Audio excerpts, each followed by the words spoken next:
Pro-life talk. Real world answers. This is Life Report. Hello and welcome to Life Report. I'm Gabi Veers and I'm here with Josh Brahm and Megan Almon from Life Training Institute, and we're talking about a couple issues that come up in conversations about abortion. Whenever we talk to pro-choice people, these are two things that may come up. And the first one is overpopulation, and the second one we're talking about will be back alley abortions. But first of all, regarding overpopulation, Josh Brahm recently wrote a blog post about a man named Jonathan Last. He is a reporter for the LA Times, as well as Wall Street Journal and the Weekly Standard. And he's written a book called What to Expect When No One is Expecting: America's Coming Demographic Disaster. And I got to watch an interview that Wall Street Journal did with Jonathan Last regarding some of his findings with demographics and birth rates. So basically the point of his book is to dispel some of the myths regarding overpopulation, especially in America. And Josh, you wrote a great blog post on what pro-life advocates should and should not do with this kind of information. So why don't you tell us a little bit about that? Yeah, well, it just, when I saw that he did an interview and had written this book, I think immediately what I thought was, oh no, this is going to be what pro-life advocates turned into, like the new guys now. This is going to be, oh, here's proof that pro-life is right or whatever. And I didn't want it to be that way. But at the same time, it's not like this guy's book is useless. It sounds like it's come up with a lot of interesting data. I felt like I learned a lot reading his interview as he talked about all the different things that can affect birth rate. And I was like, oh, I never thought of those things, but that totally makes sense. So I felt like I understood the issue a little bit better just reading an interview with him, much less reading the book. But so I don't think it's useless. I think it would be good for pro-lifers to read this book, and it's evidence. It's evidence for a lot of the things that pro-life people have said for a long time now. It's evidence that, whereas before I would say my favorite overpopulation resource, if people actually were skeptical of most conservatives' views on this, is I would just send them to overpopulationisamyth.com, because I like this website. They've got cool little videos, and I like they've sourced every point that's in their videos. Like there's a source right under it. They formatted their website really well, and I appreciated that, because they've designed the website for the skeptic and not just for pro-life people. So I think this book can be used for evidence, and but I think pro-lifers in the end, they need, if they're on this topic, that you've got to bring it back to the central question: what is the unborn? This is something that happened to me. One of my favorite dialogue stories right now. I know this will change in a couple of years, but last year I was in the Denver airport and I sat in front of a woman who we're waiting for a plane, and she asked me what I do. And I hope I don't offend anyone listening, but I responded a certain way that I don't always, but I just said, I'm trying to help pro-lifers not be so weird. and she said, what's that mean? I said, well, I'm trying to help pro-life people to be more persuasive, to use better arguments and less bad ones, and to connect with people better that we're talking to connect with the people in our world better and not come across weird like sometimes we do. Yeah. And she said, well, I'm pro-choice. And looking back, I'm like, I don't know if that was like a challenge, like, okay, non-weird boy, bring it. Let's see you not be weird. But that's what she said. It's like, well, I'm pro-choice. It's like, okay, and that's it. So I said, okay, well, tell me why you're pro-choice. And she said, I'm really concerned about overpopulation. She said, this is a big deal. She said, I'm a pragmatist. She used the word pragmatist a lot of times throughout the conversation, and said, it just seems like if you guys get your wish, then this world is a lot worse off for it. Mm-hmm. And I said, well, why stop at birth? She said, what do you mean? I said, well, I'm going to assume for sake of conversation that overpopulation is a big deal. I think there's an actual discussion that could be had there, but let's just assume you're right. That certainly some places are overpopulated. So let's say that's really the case. If we're going to really try to improve this, why make the cutoff line birth? Why not, like, what if we just once killed all the 2-year-olds and under and really made a bigger dent in this overpopulation problem? And she's like, well, you can't do that. I thought you weren't weird. That's a weird thing to say. And I said, I understand. Just go with me for a second. Humor me. Well, why shouldn't we kill the 2-year-olds? And she said, well, because you can't. And I said, why? Why precisely in this case, for overpopulation, why couldn't we kill 2-year-olds? I agree with you, but just where are you coming from? And she said, well, you can't kill humans. And I went, except I didn't do that. But, that's in my mind. I can see Scott Klusendorf,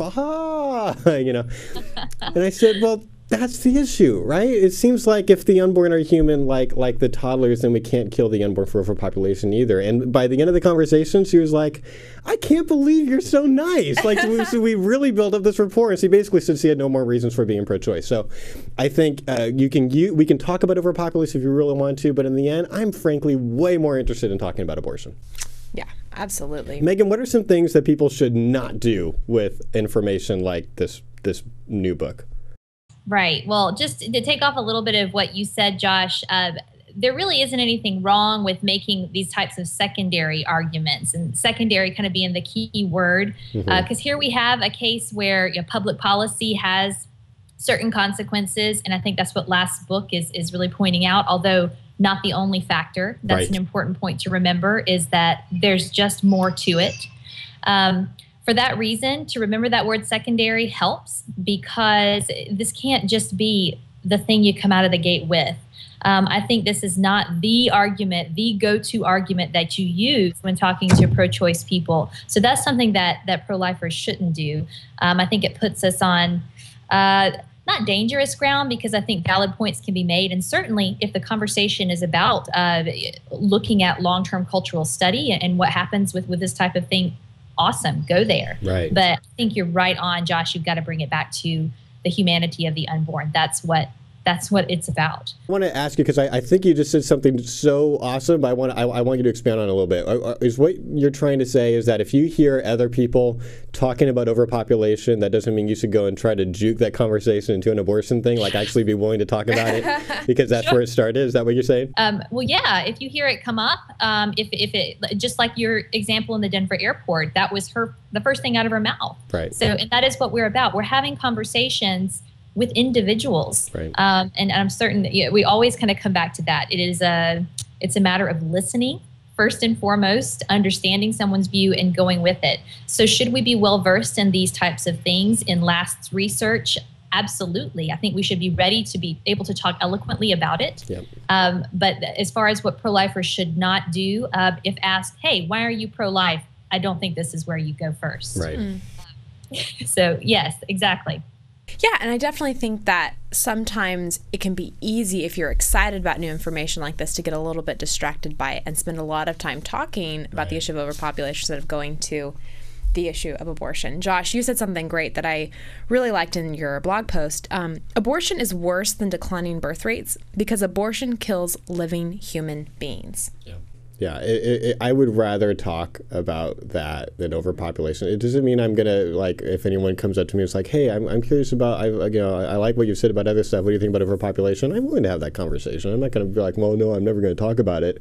I'm just saying I don't care equally about all issues. Right. No one does. So I'll go there, but I'm not going to be trying, like, I'm not going to go out and set up a poll table. Do you believe in overpopulation? Yeah. I really want to talk about it. I'm not going to, that's just, you're not going to see me doing Josh, let me say also just about your blog post also, because I loved, you actually quoted Jay Watts, my coworker, Life Training Institute.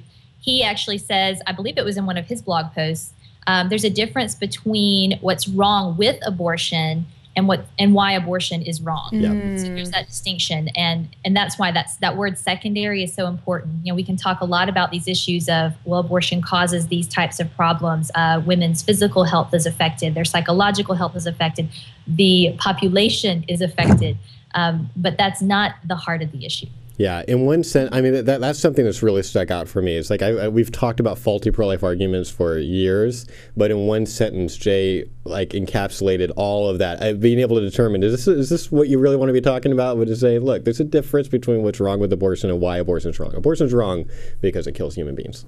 Yeah, and that leads us to our next conversation topic that comes up, and that is back alley abortions. Something that we just did when talking about overpopulations, we used a tool called Trot at the Toddler, where we are bringing it back to the issue of what is the unborn, and that's similar to what we're going to do when we talk about back alley abortions.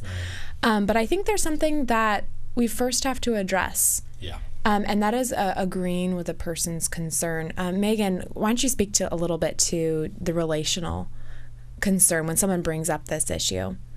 Sure. Well, first, let me just talk about this issue is it's a popular one. It comes up more often than you might think.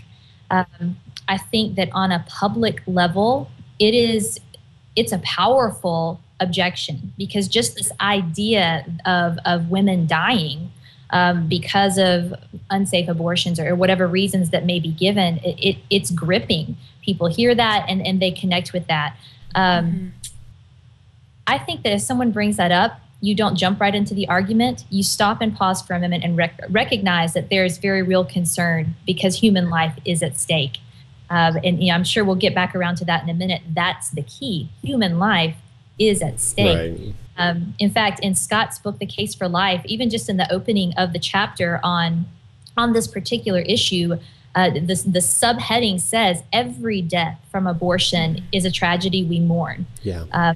I don't think he's just talking about the unborn there, because the fact that women die, human life is being lost.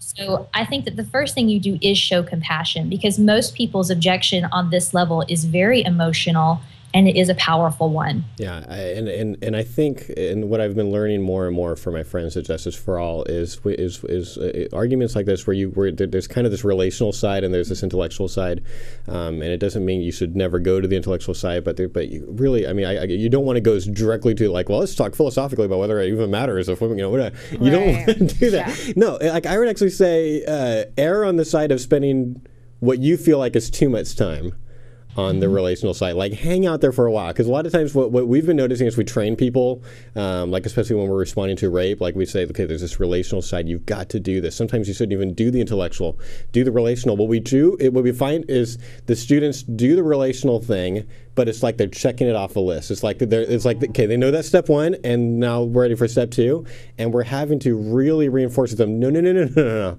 You need to spend a lot of time here. Like, they need to be convinced, and we're not showing fake concern. Like, we really, really are bothered by whether it's people being raped or whether people dying in illegal abortions.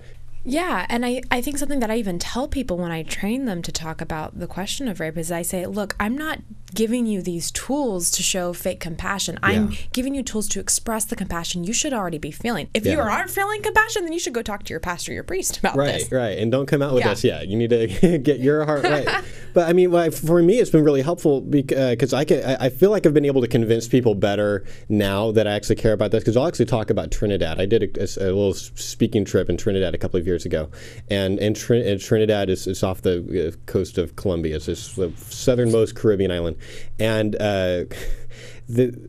abortion's illegal there. And there's a lot of reports, and I believe them, that there's dangerous abortion. I don't think there's not literally back alleys, I know, but in people's houses, abortions are being done, which is odd, because the more I talk to people, especially the medical community, I find out abortions are happening all the time in their hospitals, and just no one's enforcing the law.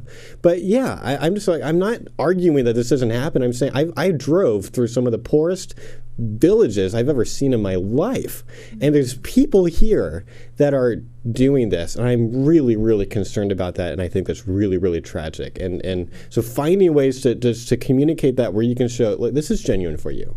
I don't want to see people dying. I don't want to see anybody dying, women that would have abortions included. Mm-hmm. Yeah, and I think also when we talk about this issue, sometimes it can be helpful to not get focused on the facts of whether or not a woman will actually die if we make abortion illegal. I've been reflecting recently about how much I've changed and how much of a jerk I used to be, because I actually used to tell people, I know I've said this in a public speaking setting at least once when I was a lot younger, because I would talk about the Bernard Nathanson stats. Bernard Nathanson, co-founder of NARAL, basically said that they made up statistics about back alley abortions. He said it happened, but we blew it way out of proportion. I actually said once, if I'm in a debate, I hope that they bring up back alley abortions, because I've got all my data ready to go. No. I've got them all printed out, and I'm going to be like, boom, boom, boom, boom, boom, and I'm like, it's going to be awesome if they bring up back alley abortion. How awful is that? I mean, this is one of the worst things I've probably ever said publicly.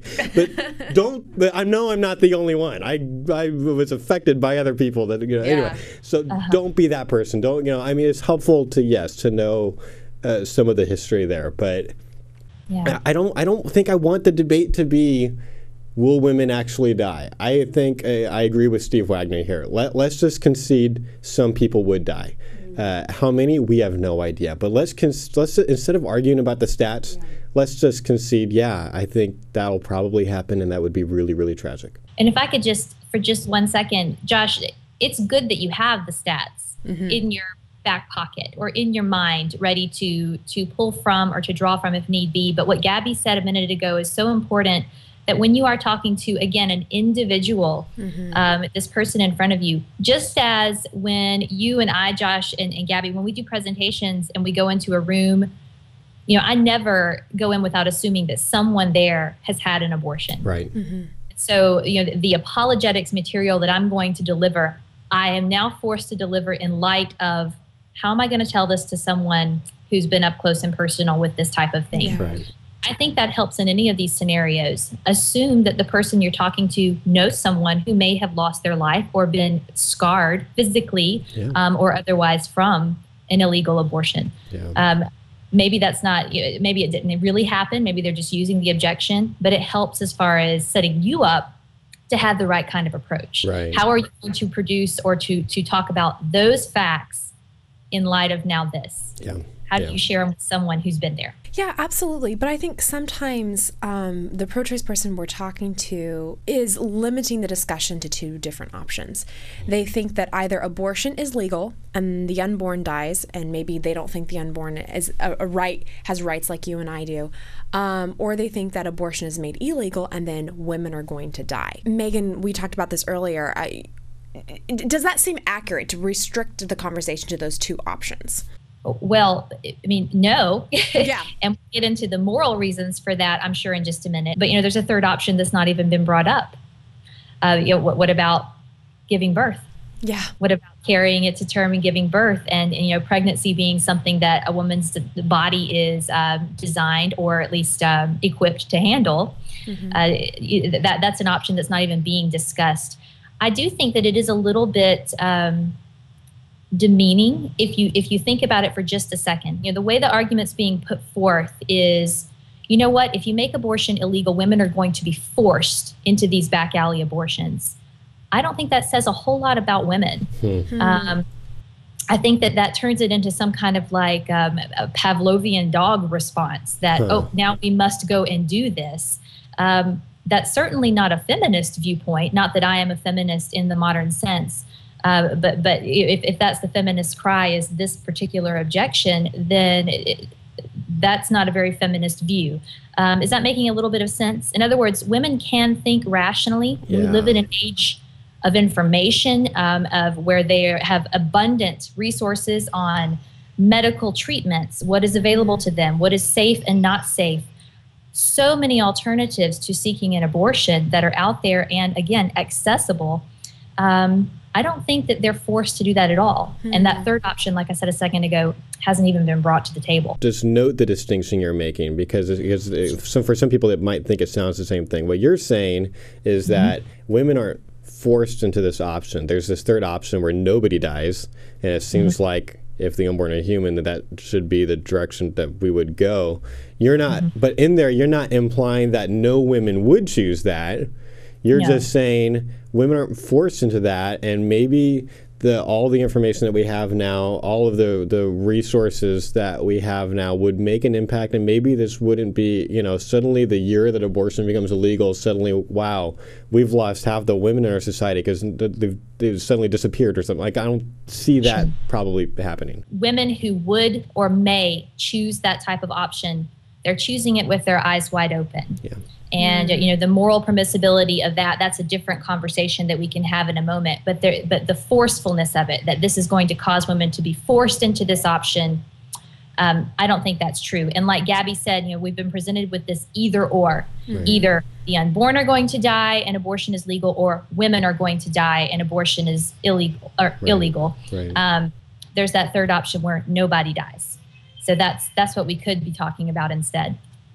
Yeah, and there's this other thing going on. I mean, you can't. I mean, you don't want to skip over the relational stuff. But I know that I have conversations with people that they want to get into the philosophy at some point on these arguments, and there's a certain question begging that's happening in this argument from a pro-choice person's perspective, unless they're coming from a bodily rights perspective. If they don't believe the unborn are persons, that's a big part of the reason that they feel like the back alley abortion argument is persuasive. You were going to tell us a story about that. Yeah. I was talking to a young woman at Oklahoma State University, and she had a concern regarding back alley abortions, but her real argument for why she was pro-choice was she believed that a woman had bodily autonomy and rights over her body. Trent Horn uses the phrase to describe this particular bodily rights position of sovereign zone, that this woman's got this sovereign zone and she can do whatever she wants with what's in her body. Right. We spend about 20 to 30 minutes talking about the issue, and finally she conceded her point because some different counterexamples that I had brought up. And she said, okay, no, I don't think that a woman has the right to do whatever she wants with her body. And I do believe that the unborn is a person. And so she conceded. But then she went back to back alley abortions. And she says, yeah, but I'm just really concerned about the women who are going to die. And then she paused for like a second and said, that's a really stupid reason, isn't it? I just stood there looking. She said that. Like, I just stood there looking at her. I was like, I just sort of nodded. That's a rare moment, yeah.